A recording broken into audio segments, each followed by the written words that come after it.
Hello, my name is Dave Bowden, the news editor here at Ballotpedia.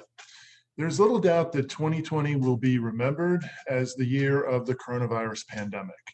It was an event that affected virtually everyone around the globe in so many areas: healthcare, education, business, travel, politics, and seemingly everything in between. And as a result, here in the United States, federal, state, and local governments responded, with some issuing things like stay-at-home orders, face covering mandates, travel restrictions, and policies related to schools and vaccines. We began documenting all that activity at Ballotpedia, and a little over a year ago, we began issuing regular newsletters to help keep you informed. It was titled Documenting America's Path to Recovery. So we figured today would be a great opportunity to take a look back at how we got here, with a flashback to some of our earliest coverage and an analysis of where things stand today. And to help me do that are the two lead writers of our coronavirus coverage, Jimmy McAllister and Samuel Wonacott. So thanks so much for joining me today, Jimmy and Sam. Yeah, thanks for having us. Yeah, thanks, Dave. All right, so to get started, throughout the pandemic, state governments took actions that they thought would reduce the spread of the coronavirus. And in some cases, that took the form of placing restrictions on travel. So based on that, what can you tell us about travel restrictions related to COVID-19 today? Do any of them remain in place, Samuel? Thanks, good questions. So since the start of the pandemic, we've tracked 27 states plus the District of Columbia that have issued executive orders placing restrictions on travel. And as of today, 24 states have ended those travel restrictions. The first state to issue a travel restriction was Alaska back in March 2020. Talk more about that here in a little bit. And Hawaii followed thereafter. Currently, Hawaii, Kansas, Rhode Island, and Washington, D.C. are the only states whose travel restrictions remain in effect as of today. So COVID-19 travel restrictions generally took the form of requiring travelers to self-quarantine for a period of time upon entering the states. And while many states recommended travelers quarantine upon arrival or delay non-essential travel altogether, only 27 states and Washington, D.C. required travelers, usually through an executive order, to quarantine for a period of time upon entering the state. So early in the pandemic, following CDC guidance, travel restrictions generally required travelers to quarantine for 14 days. And over time, states reduced that length to 10 days as CDC guidance changed. Beginning in June 2020, states began allowing travelers to avoid self-quarantining if they tested negative for COVID-19 before traveling. And in some cases, travelers could arrive in a state, quarantine for a shorter period of time, take a COVID test, and if it were negative, end their quarantine early. After the FDA issued its emergency use authorizations for two COVID-19 vaccines in December 2020, some states began exempting fully vaccinated travelers from adhering to travel restrictions. So as I mentioned earlier, Alaska was the first to impose restrictions on out-of-state travelers and residents returning from out of state, and it did so on March 11th, 2020, just a week before California issued the country's first stay-at-home order. Maryland was the state that most recently issued a quarantine requirement for travelers. Governor Larry Hogan issued that order on December 17, 2020, and repealed it on March 12, 2021. Of the states that issued travel restrictions, 12 had Democratic governors and 15 had Republican governors. And of course, Washington, D.C. has a Democratic mayor. All right, Samuel, thank you very much for that. Now, one development that you mentioned that is affecting these restrictions, particularly travel restrictions and others, and it's causing states to change them, is the availability of vaccines. So Jimmy, I know you've done a ton of work related to vaccines. Can you give us a summary of how the vaccination effort is going? Yeah. So on the map slide, you can see that single dose vaccination rates as a percentage of the total population, and that includes children who are not all eligible for the vaccine. They vary pretty significantly by state as of May 24th, which is the last time we updated the map. Nationwide, the vaccination rate for everyone, including children, stood at 49%. The states with the highest first dose vaccination rates were Vermont at 70%, Hawaii at 65%, and Massachusetts also at 65%. The states with the lowest rates of vaccination were Mississippi at 33%, Louisiana at 35%, and Alabama and Wyoming both had 36% vaccination rates for the same first shot. Got it. Now, I know one of the things that we were tracking, especially early this year, was the availability of vaccines to all adults to different age groups. And that happened gradually and happened state by state. So, Jimmy, is there anything you can tell us about the tracking and the research that we did on that subject? Yeah, so we tracked the expansion of vaccine eligibility in the states pretty closely. We especially focused on expansion by age, since what we called universal eligibility at the time included everyone 16 and older. So now universal eligibility includes everyone 12 and older. On the slide, we break down the cumulative number of states with universal vaccine eligibility over time by the governor's party. So Alaska, which has a Republican governor, became the first state to offer vaccines to all residents 16 and older on March 9th.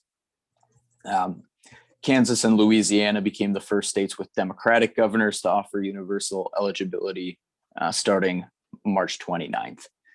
And Kansas and Louisiana were the 7th and 8th states overall to open vaccines to all residents.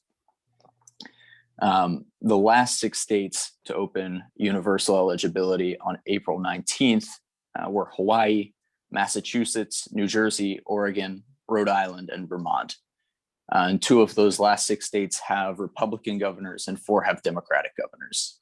And then it's also worth noting that the CDC recommended the Pfizer vaccine for people aged 12 to 15 on May 12th, and all 50 states expanded eligibility to that younger age range also.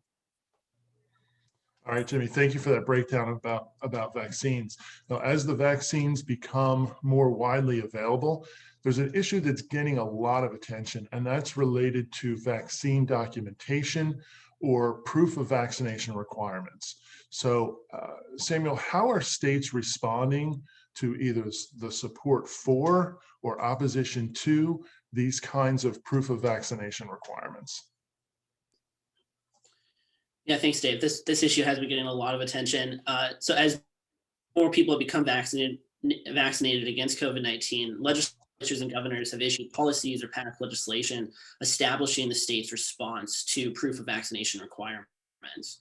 Now, a proof of vaccination requirement can be a private or government requirement that people basically prove that they've received a COVID-19 in order to receive business or government services. Usually a person will need to show a vaccine card or a digital passport of some sort that certifies that that person has received a vaccine. And you'll often hear the phrase vaccine passport used in this context. So currently, Alabama, Arizona, Arkansas, Florida, Georgia, Idaho, Montana, South Carolina, South Dakota, Texas, and Utah have prohibited proof of vaccination requirements at all or some levels of government. And in fact, Georgia just did so yesterday through an executive order. In Alabama, Montana, Texas, and Florida, bans on proof of vaccination requirements extend to some private businesses. Usually hospitals are exempted, meaning that the law prohibits those businesses from requiring that patrons or customers prove that they've been vaccinated against COVID-19 in order to receive services or enter the premises. So although some states have prohibited proof of vaccination requirements, 2 states right now, Hawaii and New York, have facilitated and encouraged the creation of a system exempting vaccinated individuals from some COVID-19 restrictions if they can provide proof of vaccination. In Hawaii, for example, inter-island travelers can upload their vaccination status to a digital application that allows them to bypass travel restrictions. And in New York, Governor Andrew Cuomo launched what's called the Excelsior Pass, a voluntary app that vaccinated people can use to access sections at outdoor venues reserved for fully vaccinated individuals. All right, thank you very much for that summary. And I think this is definitely going to be an issue that we'll be hearing more about as certain activities become more common. And obviously as the vaccine and vaccination rate continues to change. Now, one area that affected all of us, or I imagine many of us throughout this entire pandemic, is face coverings, which in some states became a requirement.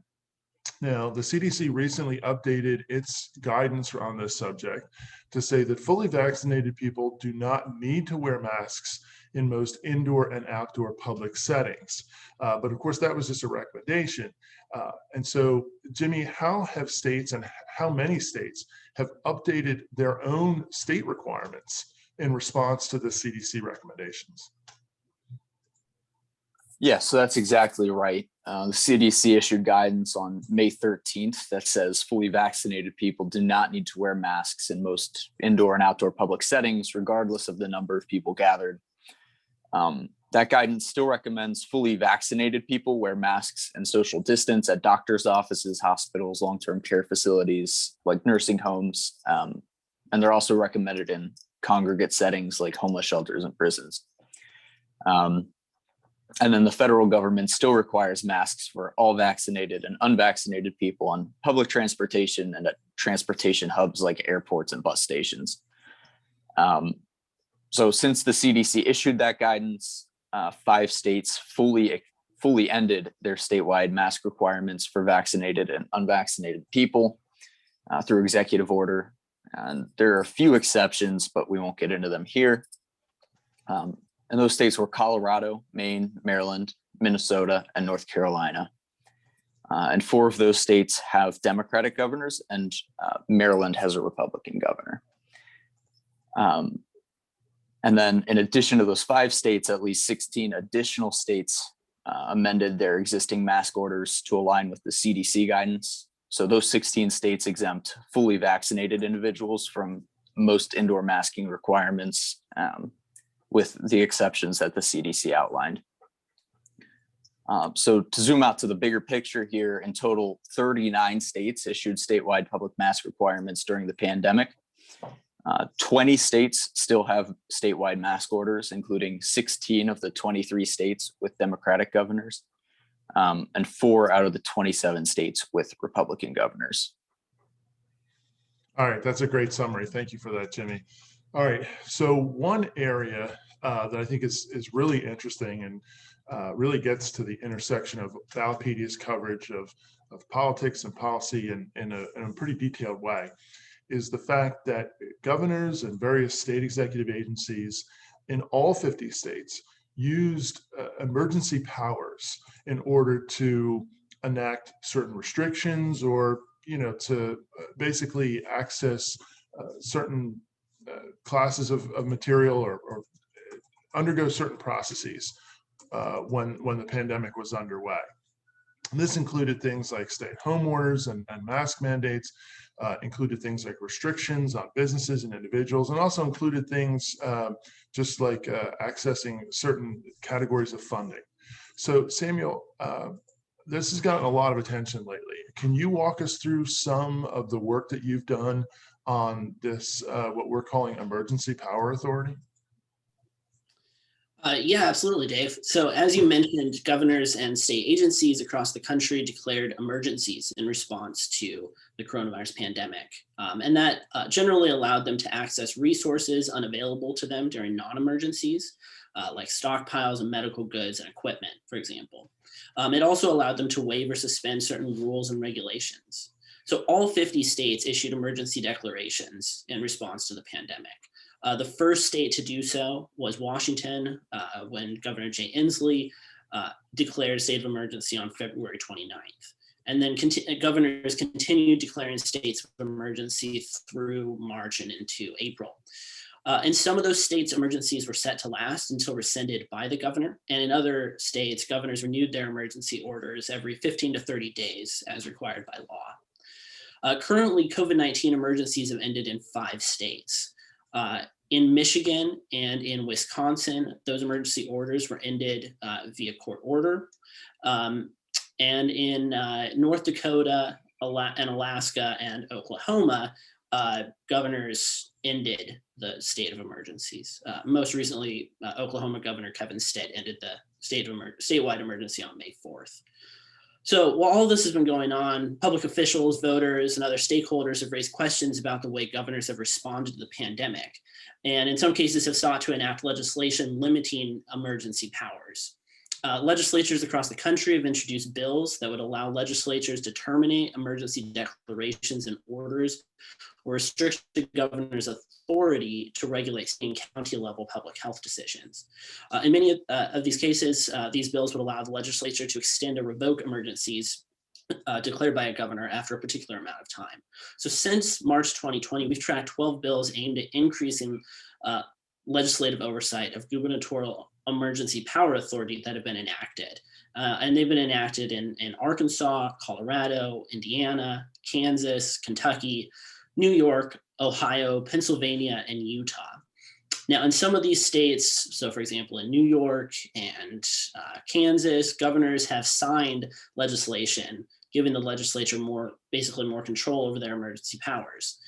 In other states, governors have vetoed the legislation, only to have the legislature vote to override that veto and enact those bills into law. And so that happened in Indiana and Ohio, for example. Most recently in Pennsylvania on May 18th, voters approved 2 constitutional amendments that limit the governor's emergency powers. So we know that hundreds of these bills continue to circulate in state legislatures across the country, and we'll continue to document the ones that become law. All right, Samuel, thank you for that summary. And this is, like I said, a really fascinating topic that relates to how policy is developed. I would imagine that a lot of the emergency power legislation that exists probably had its origins in maybe weather-related or natural disasters, things like hurricanes, earthquakes, snow emergencies, that kind of thing, and probably were not envisioned for such a situation as we found ourselves in 2020 related to the pandemic. So now that the pandemic is gone for as long as it has, I think folks are really taking a look at this issue from a policy standpoint, and it's just creating some really fascinating discussions. All right. So one area that I know got a lot of attention, a lot of our readers and listeners and viewers, our parents, was school-related closures and school-related restrictions as a result of the pandemic.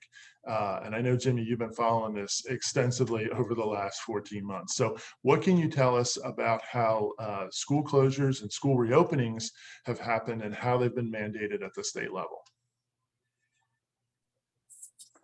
Yeah, so to go through this as quickly as we can, all 50 states closed schools to in-person instruction at some point during the 2019 to 2020 school year. And in 48 states, officials closed schools to in-person instruction for the remainder of the academic year after the outbreak. So Montana and Wyoming were the 2 states that closed schools to in-person instruction, but allowed them to reopen later in the school year if the districts wanted to. So to flash forward to the present, 34 states currently let schools or districts make reopening decisions for themselves. 13 states have state-ordered full or part-time in-person instruction for all grades. And then 1 state, Arizona, has state-ordered in-person instruction for certain grades. And those are like the elementary grades and the grades that the state considers more reliant on in-person instruction for quality education. And then 2 states, Delaware and Hawaii, and then also Washington, D.C., have state-ordered partial closures. And our definition of partial closure includes school closures in certain regions, closures for certain grade levels. Again, usually those grade levels are older grades like high schoolers. And then it also includes states where only hybrid instruction is allowed. All right, thank you for that. And thank you for that summary of basically how the states are handling this. I know this gets a lot of conversation, a lot of discussion, because as you said, 34 states are letting that decision be made at the school district level. And so essentially you have a lot of different approaches adopted by a lot of different districts, but that's in those places that's being handled at the local level. And obviously we can't get into all of those here. All right, let's circle back to the last topic that we want to cover in detail, which is, really the last major topic that we've been tracking all the way from the beginning, and that is things basically that happened when the pandemic started, and that was stay-at-home and lockdown orders. Those were something that I think many of us had never really experienced back in the early parts of the pandemic. So, Jimmy, what can you summarize for us about that subject? Yeah, so California was the first state to implement a stay-at-home order. That happened March 19th, 2020. And then governors in 42 other states issued similar orders. Of those 43 states that issued stay-at-home orders, 19 had Republican governors and 24 had Democratic governors. All the remaining 7 states that didn't issue orders had Republican governors. Although the specifics of each order were different from state to state, we defined stay-at-home or lockdown orders as executive orders that contained at least 2 directives. First, they had to contain a requirement for residents to stay at home except for state-defined essential trips for supplies or exercise. And then second, they had to mandate the closure of businesses or the modification of certain business activities that were deemed non-essential by the state. So the first governor to lift a stay-at-home order was Alaska's Mike Dunleavy, a Republican, on April 24th, and then 2 Democratic governors followed suit 2 days later. Those were Colorado's Jared Polis and Montana's Steve Bullock on April 26th. And then the last states to end stay-at-home orders were California and New Mexico. California's ended August 28th, 2020, and then we considered New Mexico's order ended on November 30th. Got it. All right. Thank you for that summary. That's again, really helpful. Kind of brings us back around to where we began with the pandemic. All right, so we're not going to get to all of our reader and viewer submitted questions today. We did get some really interesting submissions, but I did want to ask either of you to answer this one that I wanted to highlight, and that was, how did Ballotpedia approach the data collection for all of these topic areas? I mean, this is just an amazing amount of research that we did, and we did it on like an ongoing basis. Can you walk through how you gathered all of this information on all these topic areas?